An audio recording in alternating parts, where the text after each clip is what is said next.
नमस्कार बच्चों, कर्मवीर इस कविता में फिर से एक बार आपका स्वागत है।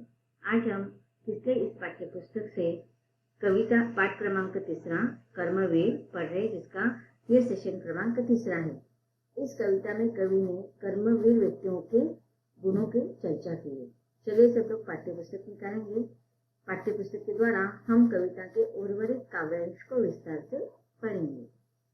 कर्मवीर व्यक्तियों का वर्णन करते हुए कवि कहते हैं, काम को आरंभ करके यो नहीं छोड़ते, सामना करके नहीं जो भूलकर मुंह मोड़ते, जो गगन के फूल बातों से उठा नहीं तोड़ते, संपदा मन से करोड़ों की ही नहीं जो जोड़ते, बन गया हीरा उन्हीं के हाथ से वे कार्बन, कांच को करके दिखा देते हैं उज्जवल रतन।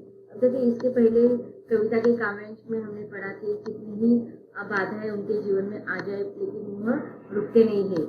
हर काम को वह समय पर पूरा करने का प्रयास करते हैं, इसलिए वह दिन रात इकट्ठा करते हैं। कड़ी धूप में काम करते समय वो धूप भी उनको चांदनी जैसी शीतलता प्रदान करते हैं। अब कवि आगे कहते हैं कि काम को आरंभ करके वे नहीं छोड़ते। अभी बहुत सारे लोगों की आदत होती है कि काम करते समय वो उसकी शुरुआत तो कर देते हैं, लेकिन जैसे उस काम से वो उब जाते हैं तो बीच में ही छोड़ देते हैं, अधूरा काम वो छोड़ देते हैं। तो कर्मवीर व्यक्ति कभी भी किसी भी कार्य को अधूरा नहीं छोड़ते हैं। अब विद्यार्थियों के साथ भी ऐसा होता है कि कभी कभी उन्हें गणित समझ में नहीं आ रहा है तो आधे स्टेप कर देते हैं, आगे पता नहीं क्या होगा, टेबल याद करना पड़ेगा और टेबल तो नहीं आ रहा है, इसलिए वो बीच में गणित छोड़ देते हैं। नहीं आ रहा है तो नहीं आ रहा है, लेकिन उसका वैल्यू उन्हें अब नहीं समझ में आता है। जब एग्जाम के समय कम अंक आते हैं, 1-2 मार्क की वजह से वो फेल हो जाते, तो उन्हें समझ में आता है उस समय में वह अधूरा गणित पूरा करने का प्रयास करता, मैं टेबल याद करता, मैं लसावी मसावी के स्टेप याद करता, मैं गणित के सारे सूत्रों को याद करता, तो शायद आज मुझे सफलता मिलती।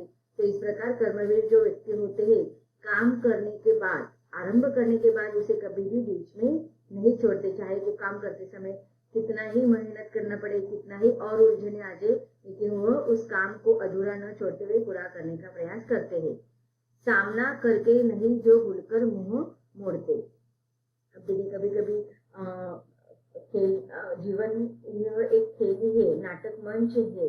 इस मंच पर हमें बहुत सारे, जैसे हर सिक्के के 2 पहलू होते हैं, वैसे ही मनुष्य के जीवन में भी सुख और दुख ये दोनों पहलू होते हैं और ये दोनों का जीवन में आवश्यकता होती है। सुख के साथ साथ मनुष्य के जीवन में दुख होना भी बहुत जरूरत है, क्योंकि जब सुख होता है तो मनुष्य अत्यधिक प्रसन्न होता है, लेकिन दुख होता है तो उसे उस दुख के दिनों में सुख का महत्व समझ में आता है। तो सुख का महत्व लोगों को कब समझ में आता है? जब दुख होते हैं। तो वैसे ही मनुष्य के जीवन में जब संकट आते हैं तो उस संकटों को वो शुरुआत में तो उन संकट को बहुत बड़ा लगता है, लेकिन जैसे जैसे वो थोड़ा कष्ट करता है, मेहनत करता है, उस संकट से निवारण करने के लिए थोड़ा प्रयत्न करता है, आगे बढ़ता है, धीरे धीरे धीरे धीरे वो सामना करने की जो मेहनत करने की जो कैपेबिलिटी होती है, जो क्षमता होती है, उसके अंदर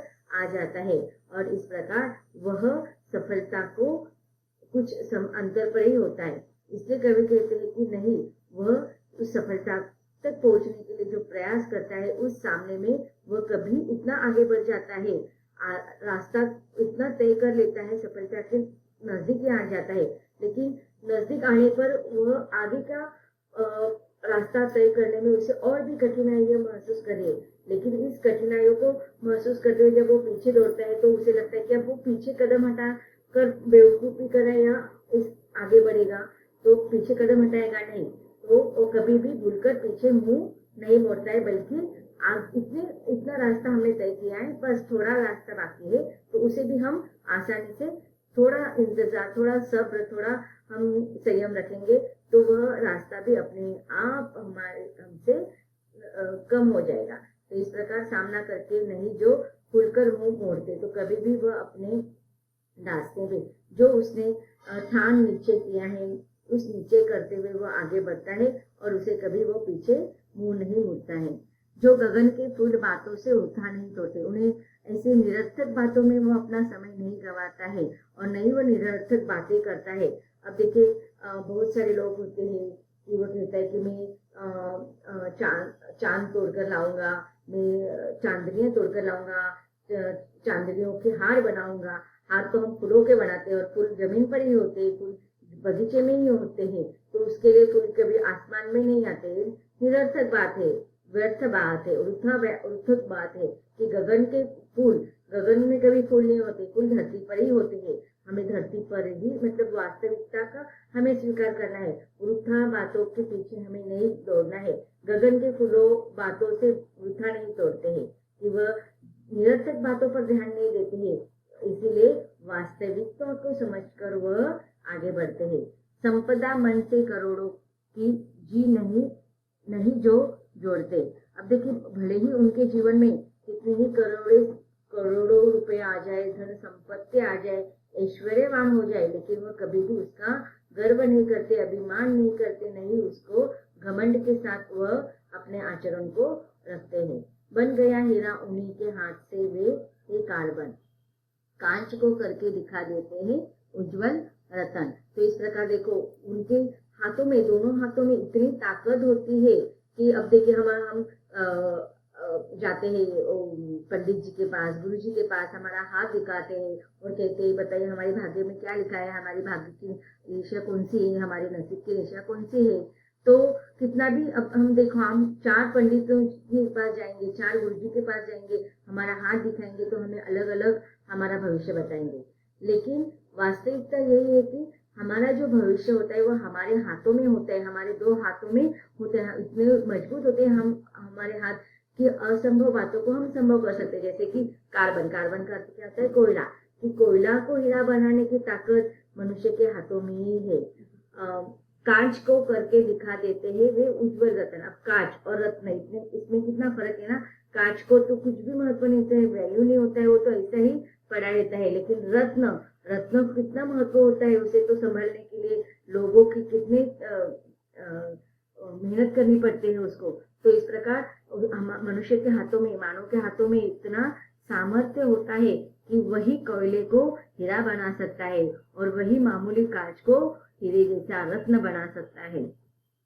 पर्वतों को काटकर सड़कें बना देते हैं वे, सैकड़ों मरुभूमि में नदियां बहा देते हैं वे, गर्भ में जल राशि के बेड़ा चला देते हैं वे, जंगलों में भी महामंगल रचा देते हैं वे।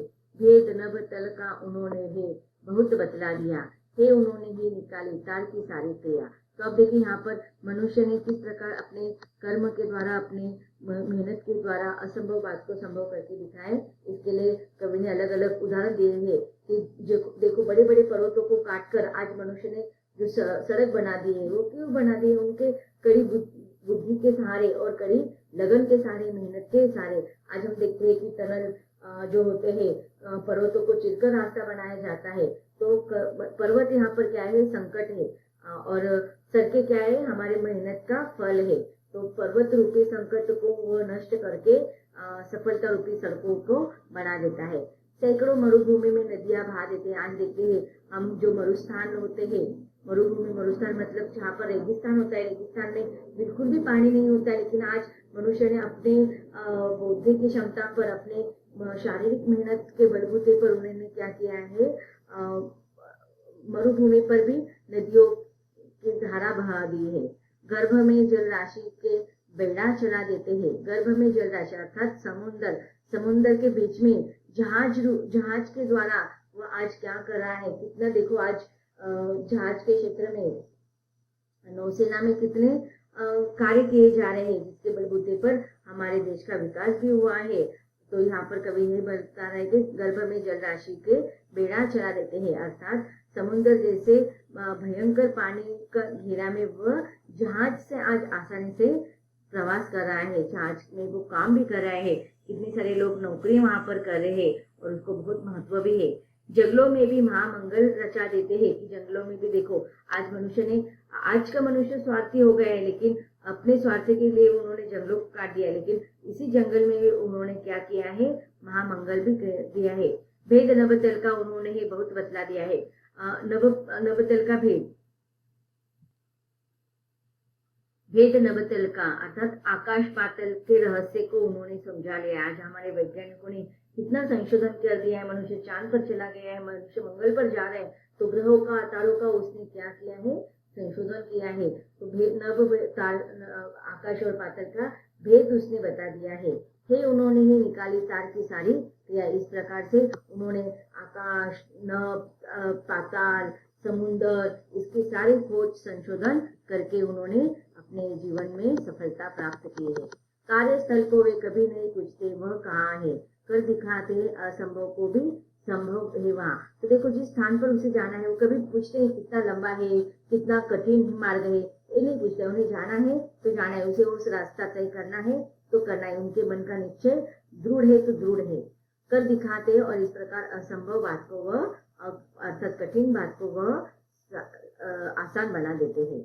उलझने आकर उन्हें पड़ती है जितनी ही जहाँ, वे दिखाते हैं नया उत्साह उतना ही वहाँ। अब देखिए, जितना भी उलझने ज्यादा होगी, जितनी भी समस्याएं ज्यादा होगी, जितना भी संकट ज्यादा होगा ना, ऐसे संकटों में उन्हें बहुत उत्साह के साथ और प्रोत्साहन के साथ वो क्या करते हैं, कार्य करते हैं। और उस कार्य को, उस असंभव बात को, अभी देखो ना, क्या पाताल का खोज हम बना सकते हैं, हम चांद पर जा सकते थे, हम मंगल का खोज कर सकते थे, हम ग्रह तारों का खोज कर सकते थे, नहीं। लेकिन इन उलझन युक्त संकट युक्त कार्य को उन्होंने क्या कर दिया है, उत्साह के साथ पूरा कर दिया है।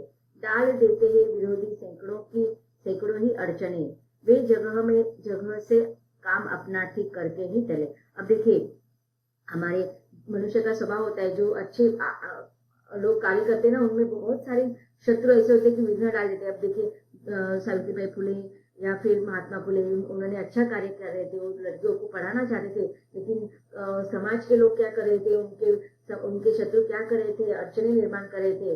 लेकिन कितने भी विरोधों, सैकड़ों अड़चने उनके सामने आ रहे थे, लेकिन उन्होंने विरोधों का क्या किया, डटकर उन्होंने सामना किया और वह अपने समाज कार्य में सफल हो गए। डाल देते हैं विरोधी सैकड़ों ही अड़चने, वे जगह से काम अपना ठीक करके ही चलते। कितने ही शत्रुओं ने उनके जीवन में संकट लाने का प्रयास कर दिए, कितने भी अड़चने लाने का प्रयास किया, लेकिन वह उसमें से मार्ग निकालते हैं। सब तरह से आज जितने देश फूले फले, बुद्धि विद्या धन विभव के है, जहाँ डेरे डले। अब देखिए, जितने भी लोग आज, जितने भी देश आज विकसित हुए हैं, उस देश विकसित होने के पीछे वहाँ के लोगों की बुद्धि विद्या धन वैभव ये सारे हैं, क्योंकि मनुष्य ने अपना विकास के साथ समाज का विकास किया और समाज के विकास के साथ हमारे देश का विकास किया। तो देश का विकास इन सारी चीजों पर से ही हुआ है। वे बनाने उन्हीं के बन गए हैं इतने भले। तो हमारा देश विकसित क्यों हुआ है, क्योंकि हमारे देश में कर्मवीर लोग हैं। कर्मवीर लोगों के बलबूते पर ही हमारा देश आज संपन्न हुआ है। जितने भी देश संपन्न हुए हैं वो केवल कर्मवीर लोगों के कारण ही है। वे सभी है हाथ से ऐसे सपूत्र के पले, लोग जब ऐसे समय पाकर जन्म लेंगे कभी, देश की और जाति की होगी भलाई तभी। तो देखो, आज विकसित देश का विकास कर्मवीर लोगों के कारण ही हुआ है। हाथ से ऐसे सपूत ऐसे पुत्र है, क्योंकि कर्मवीर लोग हमारे देश में है। तो आगे भी कर्मवीर लोग जिस देश में जन्म लेंगे, उस देश की हमेशा भलाई होती रहेगी है, भलाई होने वाली है। देश की और जाति की होगी भलाई तभी। तो जिस देश में ऐसे कर्मवीर सुपुत्र का जन्म होगा, उस देश की और वहाँ की जातियों की, वहाँ के समाज के, वहाँ के नागरिकों की तो भलाई वो करके ही रहेंगे। तो इस प्रकार हम यहाँ पर कर्मवीर लोगों की विशेषताओं को जाना।